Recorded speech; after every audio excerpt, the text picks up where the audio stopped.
Science भाग 1। तो अभी हम लोग देखेंगे साइंस भाग 1 में कौन कौन से अध्याय हैं और उनके कितने कितने मार्क्स।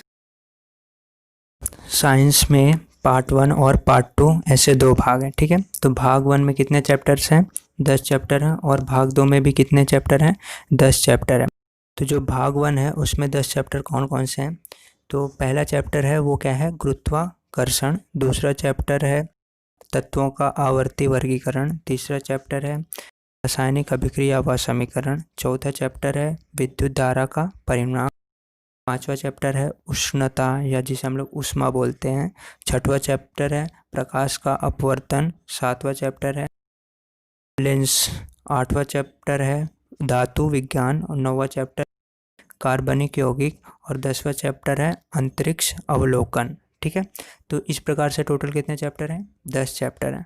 अब बोर्ड में क्या होता है कि बोर्ड में हर चैप्टर से कुछ स्पेसिफिक क्वेश्चंस पूछाते हैं, मतलब उसका वेटेज दिया जाता है कि ये लेसन से कितने चैप्टर्स कितना मार्क्स का आएगा, ये लेसन से कितने मार्क्स का आएगा। जो इंपॉर्टेंट लेसन है उससे ज़्यादा मार्क्स का आता है, जो कम रहता है उसके कम मार्क्स का आता है। तो जो गुरुत्वाकर्षण है उसमें कितने मार्क्स का आएंगे? 3 मार्क्स का फिक्स क्वेश्चन रहता है और ऑप्शन के साथ कितने मार्क्स का आ जाता करता है? 5 मार्क्स। तो गुरुत्वाकर्षण को देखा जाए तो 5 मार्क्स का यहाँ पे हो जाएगा। दूसरा चैप्टर है तत्वों का आवर्ती वर्गीकरण। तो वहाँ पे 4 मार्क्स का है विदाउट ऑप्शन। अगर ऑप्शन के साथ देखा जाए तो कितना? 6 मार्क्स का हो जाएगा। रासायनिक अभिक्रिया 5 मार्क्स का है और ऑप्शन के साथ कितने मार्क्स का है? 7 मार्क्स का। उसी प्रकार से विद्युत धारा का परिमाण वो भी क्या है? 5 मार्क्स का, 7 मार्क्स का। फिर ऊष्मा 3 मार्क्स का और ऑप्शन के साथ कितना है? 5 मार्क्स का। फिर उसके बाद प्रकाश का अपवर्तन 4 मार्क्स का, फिर 6 मार्क्स। फिर इसी प्रकार से लेंस 4 मार्क्स, 6 मार्क्स। धातु विज्ञान 3 मार्क्स, 5 मार्क्स।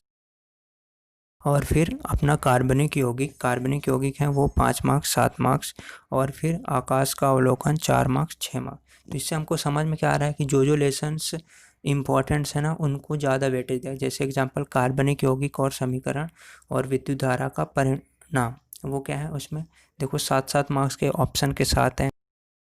और फिर कार्बनिक यौगिक हैं उसमें भी 7 मार्क्स का है ऑप्शन के साथ।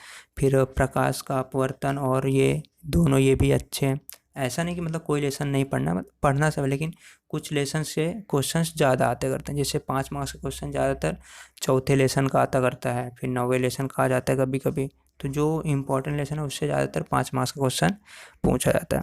तो ये सारे हमको याद रख, इससे हमको फ़ायदा क्या होता है कि जब हम लोग को पढ़ना है कौन से लेसन को कितना ज़्यादा टाइम देना है, कितना मार्क्स का वेटेज है। अब जैसे समझ लो कोई लेसन अगर 3 मार्क्स का ही पूछ रहा है, 4 मार्क्स का, तो उस पर क्यों इतना टाइम वेस्ट करना।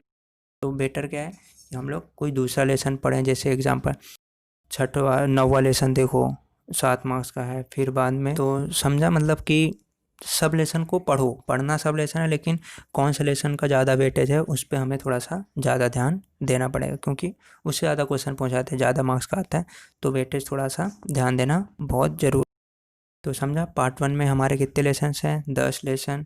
वो 10 लेसन में से कौन कौन से लेसन का कितने कितने मार्क्स का वेटेज है, कौन से लेसन को ज़्यादा टाइम देना है, कौन से लेसन को कम टाइम देना है, ये सब हमको मार्क्स के अकॉर्डिंग समझ में आता है। अब जैसे अगर कोई लेसन 2 मार्क्स का, 3 मार्क्स का, तो उसको इतना टाइम वेस्ट करके भी ज़्यादा है नहीं, तो भी ये समझ सकते हैं। या फिर अब जिसको समझ लो किसी को ज़्यादा नहीं साइंस नहीं जमता, नहीं पढ़ता, जिसको कम पढ़ना है, तो वो क्या कर सकता है कि 2-3 लेसन ही पढ़े सिर्फ, जो बड़े बड़े लेसन हैं। जैसे एग्जाम्पल दूसरा और तीसरा लेसन कर ले, या तीसरा चौथा कर ले, धातु विज्ञान कर ले, या कार्बन संयोजी, मतलब जो बड़े बड़े लेसन है उनको कर ले, छोटे लेसन को छोड़ सकता है। 3-4 लेसन पढ़ने के बाद भी पास हो सकता है कोई, अच्छे मार्क्स भी आ सकते हैं, 50 मार्क्स तक भी, 80 में से 50 मार्क्स भी मिल सकते हैं अगर वो 4 लेसन भी अच्छे से कर ले तो ये सब थोड़ा यहाँ पे ध्यान रखते। तो इस प्रकार से हमें क्या समझा कि टोटल कितने मार्क्स का पेपर होता है हमारा? 40 मार्क्स का साइंस 1 का। और टोटल ऑप्शन के साथ कितने मार्क्स का हो जाएगा? वो 60 मार्क्स का। तो लिखना हमको कितने मार्क्स का? 40 मार्क्स का। और ऑप्शनल के साथ वो कितना हो जाता है हमारा? टोटल 60 मार्क्स का हो जाता है। तो समझ में आए? तो इस प्रकार से हमारा ये रहेगा। अभी विज्ञान का भाग 2। तो अभी देखो पार्ट टू में भी कितने लेसन है हमारे? 10 लेसन है, ठीक है। तो पहला लेसन है अनुवांशिकता व उत्क्रांति। दूसरा लेसन है सजीवों में जीवन प्रक्रिया भाग 1। तीसरा लेसन है सजीवों में जीवन प्रक्रिया भाग 2। चौथा लेसन है पर्यावरण का व्यवस्थापन। पांचवा लेसन है हरित ऊर्जा की दिशा में। छठवां लेसन है प्राणियों का वर्गीकरण।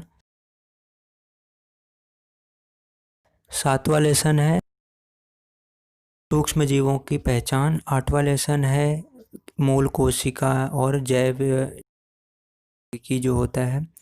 नौवां लेसन है सामाजिक आरोग्य और 10वां लेसन है आपदा प्रबंधन। ठीक है, तो ये कितने लेसन हो गए टोटल हमारे पार्ट 2 के भी 10 लेसन हो गए। अब इनका भी सेम देखो कि कौन सा लेसन को कितना वेटेज है, किस लेसन को कितने मार्क्स मिल रहे हैं ऑप्शन के साथ, और किस में कितने मार्क्स का वेटेज है, कौन ज़्यादा हमें इम्पोर्टेंस है वो हमें देखो। जो पहले लेसन है उसमें वो 3 मार्क्स का है और ऑप्शन के साथ कितने मार्क्स का हो जाएगा, 5 मार्क्स का। दूसरा लेसन है वो 4 मार्क्स का है, ऑप्शन के साथ 6 मार्क्स का। तीसरा लेसन 5 मार्क्स, ऑप्शन के साथ 7। चौथा 5, 7। पाँचवा 4 और 6 मार्क्स का। छठवा है 4 मार्क्स का और ऑप्शन के साथ 6 मार्क्स। सातवां है 4 मार्क्स, ऑप्शन के साथ 6 मार्क्स। सातवां है 4 मार्क्स, ऑप्शन के साथ 6 मार्क्स। सातवां है 4 मार्क्स, ऑप्शन के साथ 6 मार्क्स। आठवां है 4, 6। नौवां 4, 6 और 10वां है 3 और 5। तो इससे हमें देख के क्या समझ में आता है कि सबसे इम्पोर्टेंट लेसन कौन से हैं।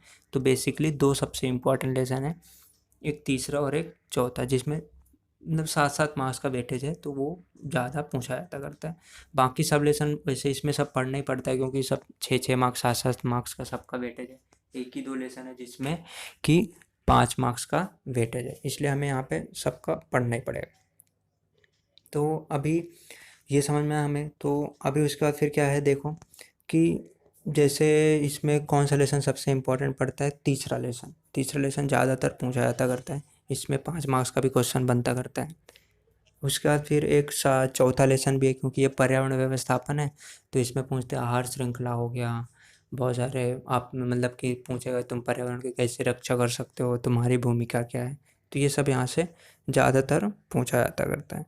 और उसके बाद फिर 5 मार्क्स का एक क्वेश्चन आ सकता है इधर से, आठवां लेसन मूल कोशिका जिसे हम लोग बोलते करते हैं, उससे भी 5 मार्क्स का क्वेश्चन आने के चांसेस हो सकते हैं। तो टोटल कितने मार्क्स का हो गया, 40 मार्क्स का। तो हमारा 40 मार्क्स का भी पेपर हो जाएगा और ऑप्शन के साथ कितने मार्क्स का हो जाएगा, 60 मार्क्स का पेपर। तो इस प्रकार से पार्ट 1 भी 40 मार्क्स का पेपर, पार्ट 2 40 मार्क्स का पेपर, टोटल साइंस का पेपर कितने मार्क्स का होता है, 80 मार्क्स का। और अगर ऑप्शन के साथ देखा जाए तो पार्ट 1 60 मार्क्स का, पार्ट 2 60 मार्क्स का, तो टोटल कितना 120 मार्क्स। मतलब 120 मार्क्स विथ ऑप्शन आते हैं और विदाउट ऑप्शन मतलब क्या, 40 मार्क्स। इसका मतलब ये है कि तुमको दिए रहेंगे 5 रहेंगे, 5 में से बोलेगा 3 करो, 2 करो, 4 में से 2 करो, 3 करो, इस प्रकार से रहेंगे। मतलब कि तुम अगर समझ लो 1-2 लेसन छोड़ भी दिए तो भी तुम कर सकते हो। ऐसा नहीं कि मतलब तुम जब तक पूरा लेसन नहीं पढ़े रहोगे तब तक एक भी क्वेश्चन से नहीं कर सकते, क्योंकि ऑप्शन इसलिए होता है कि अगर एक लेसन नहीं आता है, समझ लो उसका क्वेश्चन है, तो उसको छोड़ दो, दूसरे क्वेश्चन कर सकते हो। तो अभी समझ में आया। तो टोटल पार्ट 1 और पार्ट 2 मिला करके 80 मार्क्स का पेपर होगा तुम्हारा। दोनों पेपर अलग अलग होते हैं, मतलब एक दिन पार्ट 1 रहेगा, एक दिन पार्ट 2 रहेगा, और सेपरेट 40-40 मार्क्स का पेपर इनका